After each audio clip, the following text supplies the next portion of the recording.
ભગવાન દત્તાત્રેયની જન્મ જયંતિની ઉજવણી કરવામાં આવી હતી. ગિરનાર તળેટી ભવનાથ ખાતે દત્ત જયંતિ નિમિત્તે સાધુ સંતો દ્વારા ભગવાન દત્તાત્રેયની રવેડીનું આયોજન કરવામાં આવ્યું. ગિરનાર 30 પગથિયા ત્રિગુણેશ્વર મહાદેવ મંદિરથી રવેડી નીકળી બાદમાં જૂના ખાડા પહોંચી તમામ સાધુ સંતો સાથે મળી અને દત્ત ચોક ખાતે દત્ત ભગવાનનું પૂજન કરવામાં આવ્યું. બાદમાં ભવનાથ મંદિર ખાતે પૂજન કરવામાં આવ્યું અને મૃગીકુંડ ખાતે દત્ત ભગવાનને સ્નાન કરવામાં આવ્યું હતું.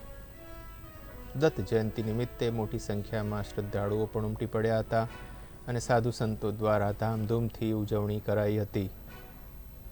2013માં હું મહામંડલેશ્વર બનીને આવી ત્યારથી જ દત્ત જયંતિની ઉજવણી કરું છું. એ પછી પીઠાધીશ્વર બની અને હરેકે ભારત વર્ષના સાધુ સંતોએ જે ભેગ પહેર્યો છે એ દત્ત ભગવાનનો પહેર્યો છે. એટલે દત્ત જન્મ જયંતિ દરેકને ઉજવવી જોઈએ. તો જૂના અખાડાથી રવેડી નીકળી અને ગઈ મુરગી કુંડે દત્ત ચોક થઈને દત્ત ભગવાનને સ્નાન કરાવ્યું. ભારત વર્ષમાંથી સાધુ મહંતો સેક્રેટરી થાનાપતિ આવ્યા, ભક્તજન આવ્યા અને હરસ ને ઉલ્લાસથી ઉજવી. આજે માગસર સુદ પૂનમ એટલે દત્તાત્રેય જયંતિ.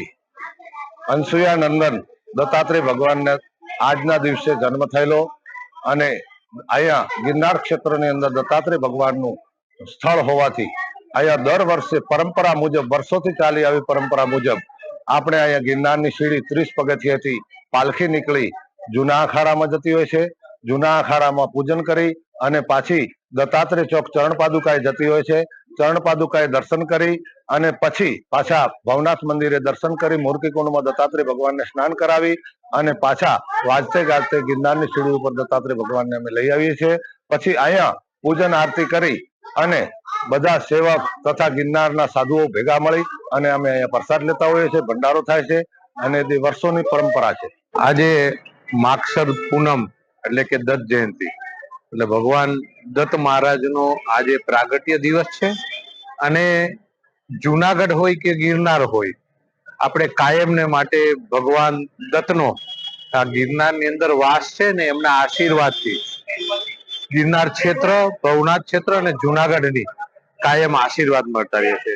અને દત્ત મહારાજના જે શ્રદ્ધા, એમની ભક્તિ એ સૌથી મહત્વનું છે. અને સમગ્ર દેશની અંદરથી સમગ્ર ધર્મના લોકો આ દત્ત મહારાજની પ્રાર્થના, એમને વંદન અને એમના આશીર્વાદ કાયમને માટે લોકોને મળતા રહે છે. એટલે પૂરા વિશ્વમાંથી અને દેશભરમાંથી લોકો અહીંયા પધારતા હોય છે અને દત્ત મહારાજના આશીર્વાદ લેતા હોય છે. એની ચરણ પાદુકાને નમન કરીને વંદન કરીને એમના આશીર્વાદ લેતા હોય છે. ત્યારે આજે દત્ત જયંતિની સમગ્ર હિન્દુ સંસ્કૃતિના તમામ લોકોને ખૂબ ખૂબ શુભકામનાઓ.